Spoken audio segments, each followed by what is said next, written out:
Hi friends, I am Dr. Shelmi Antony. Today we are going to discuss the next part of the chapter, nutrition. The food materials are transferred from outside the body to inside by the process of nutrition. But depends on the complexity of the carbon-based food particles and availability of the food, the nutrients are of different types. So we have to learn about different types of nutrition. So first type of nutrition, that is autotrophic nutrition. What do you mean by autotrophic nutrition? All of you familiar with that term, autotrophic nutrition. It is the mode of nutrition in which organisms can synthesize their own food materials by the process of photosynthesis. What do you mean by photosynthesis? Autotrophic organisms synthesize carbohydrates from inorganic substances like carbon dioxide and water in the presence of sunlight and chlorophyll.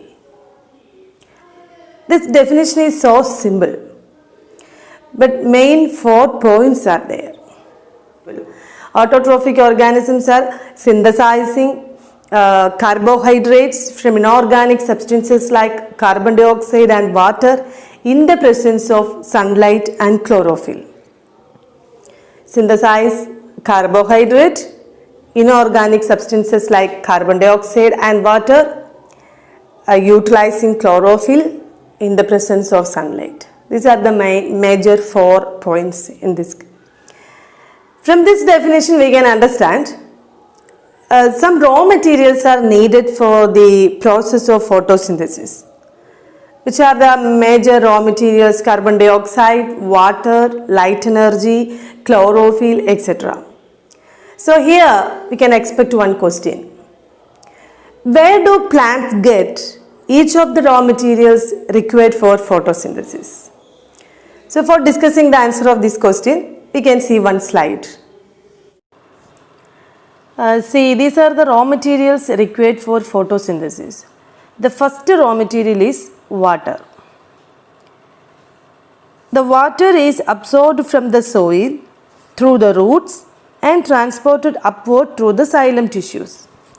So plants draws up this water from the ground. The second raw material is carbon dioxide, which is released into the atmosphere during animal respiration. So leaves take in carbon dioxide from the air. The third raw material is light energy. From where plants gets light energy? From sunlight. So sunlight gives energy to the plant for making food. These are the major raw materials required for photosynthesis.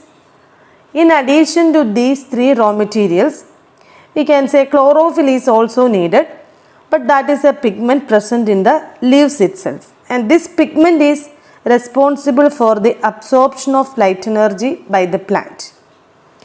And minerals are also be required. Minerals like nitrogen, phosphorus, iron, magnesium, these all are gets from the soil through the roots. So plants are utilizing this carbohydrate for their metabolic activities like growth, respiration, reproduction, etc. The balanced amount of this carbohydrate, the carbohydrates which are not used immediately, that are stored in their body, that are stored in the form of starch. In the case of plants, the stored form of energy is starch. Here we can expect one question: which is the stored form of energy in plants? That is starch. In animals also, the excess food is stored in their body, but in the form of glycogen. Then another question: which is the stored form of energy in animals? That is glycogen. During photosynthesis, 3 major events are happening. Which are those 3 major events occurs during photosynthesis? See the slide. First you can see that equation. This is the balanced equation of photosynthesis. this equation is very important. You can expect one more question based on this equation. 6 CO2 plus 12 H2O gives C6H12O6 plus 6 O2 plus 6 H2O. See, the reactants are carbon dioxide and water, and the products are glucose, that's a simple sugar, and 6O2 oxygen and 6H2O water. In this equation, you can see that water is split up into hydrogen and oxygen, and carbon dioxide is reduced to carbohydrates. That equation carbohydrate is glucose. So, which are the three events occur in photosynthesis? You should learn this question answer, that is very important. First step is absorption of light energy by chlorophyll. Second step, conversion of light energy to chemical energy and splitting of water molecules into hydrogen and oxygen. Third step is reduction of carbon dioxide to carbohydrate. These three events need not occur continuously or step by step. For example, photosynthesis in desert plants. So before discuss about desert plants, I just want to mention one thing. This absorption of carbon dioxide and elimination of oxygen, that is occurs in plants. This gaseous exchange is taking place through the stomata. What do you mean by stomata? Stomata are tiny pores present on the surface of leaf, stem and other body parts for gaseous exchange. So when the plants open their stomata, along with this gaseous exchange, water loss will occur by transpiration. So what is transpiration? It is the evaporation of water molecules from the leaf surface through the stomata. In the desert, where water is so scarce, so some plants have adapted a water saving modification to the process of photosynthesis.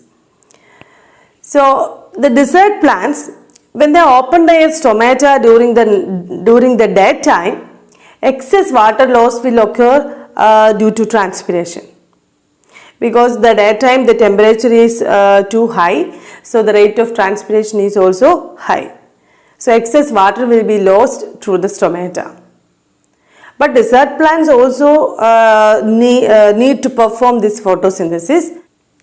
So they have another method for this photosynthesis. Okay, during night time, desert plants open their stomata and absorb the carbon dioxide from the environment and store this carbon dioxide as an intermediate form. They convert this carbon dioxide into an intermediate form and stored in their leaves. So nighttime photosynthesis is not possible because sunlight is not available. So then this absorption of carbon dioxide, that is only one step of photosynthesis. Other two steps are happening during the daytime. During the daytime, desert plants perform photosynthesis by utilizing the carbon dioxide which is already stored in their leaves. So all the other raw materials are present in the daytime. Sunlight is available, water is present, chlorophyll is already present in the leaves. So during the daytime, they are not open their stomata, they close their stomata, but they can perform the photosynthesis by utilizing the stored form of carbon dioxide. So this is an adaptation of desert plants to prevent the water loss. Here we can expect one important question. How is photosynthesis differ in desert plants? You can write down these points. Second question, when do desert plants uptake carbon dioxide and perform photosynthesis? In this question, two sections are there. When do desert plants absorb carbon dioxide? During night time, to prevent excess water loss. Second part, when do desert plants perform photosynthesis? Desert plants perform photosynthesis during daytime by utilizing the stored form of carbon dioxide. Because nighttime the transpiration rate is very less because the temperature is less. So that time they open their stomata and uptake the carbon dioxide and convert this carbon dioxide into an intermediate form. Okay, so one more question. The three steps of photosynthesis need not occur continuously. Justify the statement. You can write the same answer. Okay. As an answer of this question, you have to write the photosynthesis in desert plants. Because in the case of desert plants, these three steps do not occur continuously. The absorption of carbon dioxide, that step will occur during night time because nighttime the temperature is very less, so the rate of transpiration is also less. So during the night time they open their stomata and absorb the carbon dioxide and converted it into an intermediate form. And during the daytime they perform the other steps of the photosynthesis by utilizing this stored form of carbon dioxide. Okay, this is very, very important. You should learn this. What are the advantages of transpiration? I think in the 9th standard you have learnt about this transpiration. First, transpiration creates a cooling effect in the environment. ഒത്തിരി plants ഉള്ളിടത്ത് നിൽക്കുമ്പോൾ നമുക്കൊരു നല്ലൊരു cooling effect ആണ്. That is because of this transpiration. The second point, it helps the uptake of water and minerals from the roots to the leaves by transpiration pull. Okay, these are the two main advantages of transpiration. Since large amount of water is lost through the stomata, so the plant closes its stomata when it does not need carbon dioxide. If plant doesn't need carbon dioxide for photosynthesis, the plant closes the stomata. When it needs carbon dioxide, it opens their stomata. So how is this possible? The opening and closing of stomata. What is the mechanism behind this opening and closing of stomata? We can discuss the answer of this question with the help of one slide. So the opening and closing of the stomatal pore is a function of the guard cells. In this diagram you can see that bean shaped yellow colored structure that are guard cells. Inside the guard cells, that orange colored structure that is nucleus, and green colored cells are chloroplast, and the peripheral green colored cells are epidermal cells. So before going to discuss the mechanism, I just want to say one thing. You should learn this diagram for drawing and also for labeling. In your textbook, only 3 parts are labeled, but in one board exam, they were asking to label any 4 parts.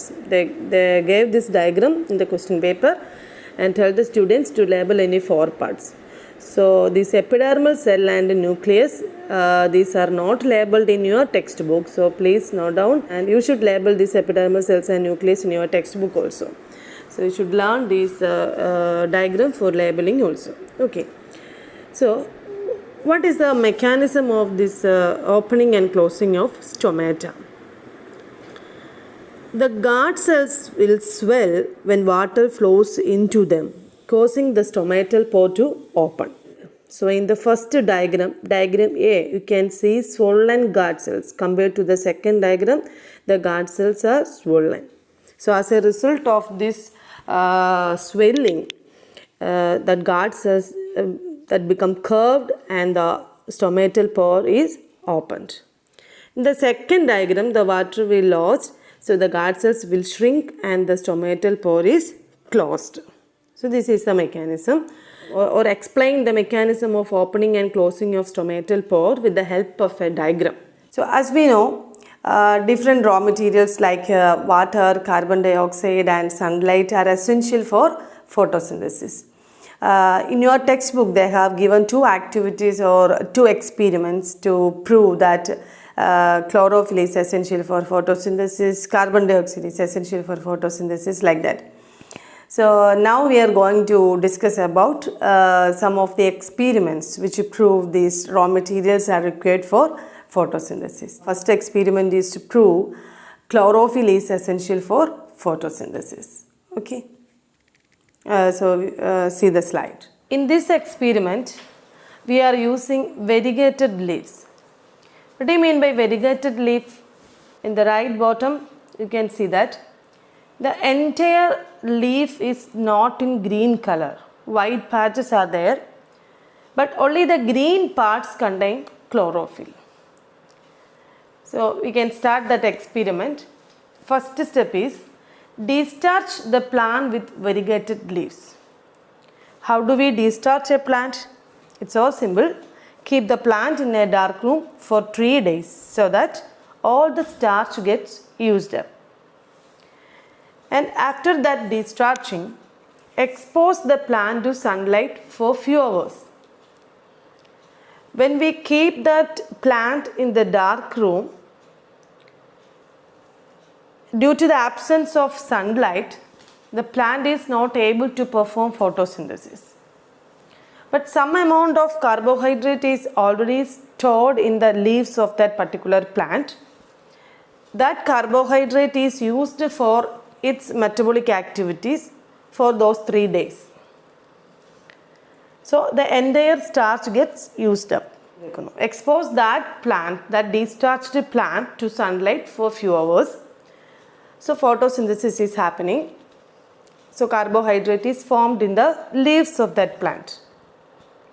Third step, remove a leaf and make a drawing to show the distribution of the green parts. Because in the next steps we are conducting alcohol treatment and everything. So the color of the green color of the leaf will lost. So that's why before that we had to draw the diagram which shows the distribution of green parts of that particular leaf. And next, kill the leaf by dip it in boiling water for few minutes. Then decolorize the leaf by alcohol treatment. So here you can expect one question. Why do we conduct alcohol treatment during this experiment? To decolorize. That is the answer. That is important. 1 mark question. You can expect 1 mark question based on this alcohol treatment. And after that alcohol treatment, this leaf is submitted for iodine test. So dip that leaf in an iodine solution and observe the color variation. So you can observe the blue-black color in some parts of the leaf. How the blue-black color will occur? The starch present in the leaf combines or reacts with this iodine and form a complex. And this iodine starch complex will give that blue-black color. So in the left side of this slide you can see a variegated leaf. We are using that leaf for this experiment. We can see the result. Just go to the next slide. So see the result. The green parts of the leaf converted to blue-black color due to the presence of starch. What can you conclude about the presence of starch in various areas of this leaf? Photosynthesis is taking place only in the green parts of that leaf due to the presence of chlorophyll. Photosynthesis is not taking place in the other parts of the leaf due to the absence of chlorophyll. So based on this experiment, we can say chlorophyll is essential for photosynthesis. All other raw materials are there in green colored parts and other parts. Carbon dioxide is present, water is present, minerals present, light energy is there. Only one difference, the green colored regions contain chlorophyll. So due to the absence of chlorophyll in the other parts, those cells cannot perform photosynthesis. So starch is not formed there. That is why in the iodine test, that particular areas are not converted to blue-black color. Okay. Second activity or second experiment that proves carbon dioxide is essential for photosynthesis. See the slide. This is the experimental setup to demonstrate carbon dioxide is essential for photosynthesis. For this experiment, first we have to discharge 2 healthy potted plants. Place each plant on separate glass plates. Keep a watch glass containing potassium hydroxide by the side of one of the plants to absorb carbon dioxide. Here we can expect one more question. Why do we keep potassium hydroxide in this experiment? The answer is to absorb carbon dioxide. And then cover both plants with the separate bell jars and apply Vaseline to seal the bottom of the jars and make the setup airtight. One more question here. Why do we use Vaseline in this experiment? What is the use of Vaseline? Why do we apply Vaseline? Answer is to make the setup airtight. And after this, keep the 2 healthy potted plants in sunlight for 2 hours. So photosynthesis is happening. And pluck a leaf from each plant and check the presence of starch by iodine test. So what may be the result? So in this slide you can see 2 experimental setup A and experimental setup B. Experimental setup A, potassium hydroxide is present. All the other conditions are same in both cases. Due to the presence of this potassium hydroxide, carbon dioxide will not be available to this particular plant. The other raw materials like water, chlorophyll, light energy, everything is present. In the experimental setup B, all raw materials are present. Water, light energy, chlorophyll and carbon dioxide also, due to the absence of potassium hydroxide. What may be the result? The leaf from the first plant is not converted to blue-black due to the absence of starch. That means photosynthesis is not happening in the first setup due to the absence of carbon dioxide. The leaf from the second plant, that is converted to blue-black due to the presence of starch, because all the raw materials including carbon dioxide is available to that particular plant. So based on this experiment, we can easily prove carbon dioxide is essential for photosynthesis. So these are the steps of that experiment. Please go through the steps. In addition to these 2 experiments, you should learn one more experiment that is not given in your textbook. But here I am going to discuss that experiment which proves sunlight is essential for photosynthesis, because as carbon dioxide and chlorophyll, sunlight is also essential for photosynthesis. Without sunlight, the plants cannot perform photosynthesis. So please see the slide. This experiment proves that sunlight is essential for photosynthesis. This experiment is not in your textbook, but you should learn this experiment. Sometimes question will come. Set up an experiment to prove that sunlight is essential for photosynthesis. Only 4 steps are there. Take a plant with a discharged leaf. When you are writing the answer, you can explain it. How do we discharge a plant? Okay, keep it in the dark room for 3 days like that. And the second step is the leaf is partially covered with the black paper. As you know, the leaf is covered with the black paper. The covered part will not get any sunlight. Okay, and after covering, expose this plant to sunlight for few hours. So the covered part are not getting sunlight, so photosynthesis is not happening in that covered part. And perform a starch test with iodine solution. So what may be the result? As you know, the covered part is not converted to blue-black color. The other parts, other exposed parts of that leaf are converted to blue-black due to the presence of starch. Photosynthesis is not taking place in this covered part due to the absence of sunlight. So we can say sunlight is essential for photosynthesis. In all these experiments, based on all these experiments, questions will come. Sometimes they will ask you to set up an experiment to demonstrate chlorophyll is essential for photosynthesis, carbon dioxide is essential for photosynthesis, or sunlight is essential for photosynthesis. ചിലപ്പോൾ question പേപ്പറിൽ ഈ steps എല്ലാം disorder ആയിട്ട് തരും and tell you to order these steps. In any way questions will come. So you should be thorough with the concept so you can write the answer. Okay. So in this slide you can see the cross section of a leaf. Based on this diagram ഒത്തിരി കാര്യങ്ങളൊന്നും നിങ്ങൾക്ക് പഠിക്കാനില്ല. പക്ഷേ ഒരിക്കൽ ഇത് board എക്സാമിന് parts label ചെയ്യാൻ ചോദിച്ചിരുന്നു. So you can expect this question. അവർ ഈ ഡയഗ്രാം തന്നിട്ട് any 4 parts label any 4 parts എന്നാണ് ക്വസ്റ്റ്യൻ വന്നത്. അപ്പോൾ നിങ്ങളിത് ലേബൽ ചെയ്യാൻ പഠിക്കണം. The first diagram that is in that diagram you can see midrib, vein and lamina. അപ്പോൾ ആ ഒരു ലീഫിൻ്റെ ഒരു ക്രോസ് സെക്ഷനാണ് സെക്കൻഡ് ഡയഗ്രത്തിൽ തന്നിരിക്കുന്നത്. So you can see upper epidermis and lower epidermis. And the middle section you can see chloroplast that are present inside each cell, and in between you can see air spaces, and in the lower epidermis guard cells are also present. So you should learn this diagram for labeling.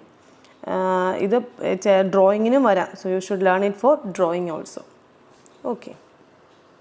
As a conclusion, I am going to discuss few important questions based on this portion. So first you should learn the definition of photosynthesis, write down the balanced equation of photosynthesis, and next which are the 3 major events happening during photosynthesis, and then how do desert plants perform their photosynthesis, how is photosynthesis differ in desert plants, or when do the desert plants take up carbon dioxide or perform photosynthesis. Then which is the stored form of energy in plants, which is the stored form of energy in animals. Then explain the mechanism of opening and closing of stomata with the help of a diagram. Set up an experiment to prove carbon dioxide is essential for photosynthesis, or chlorophyll is essential for photosynthesis, or sunlight is essential for photosynthesis. So when I was explaining that experiment, I told you some important 1-mark questions. How do we destarch a plant? What is the use of potassium hydroxide in that experiment? Why do we apply Vaseline in that experiment? Like that. Okay. So you should learn all these questions about autotrophic nutrition. This is enough. Thank you.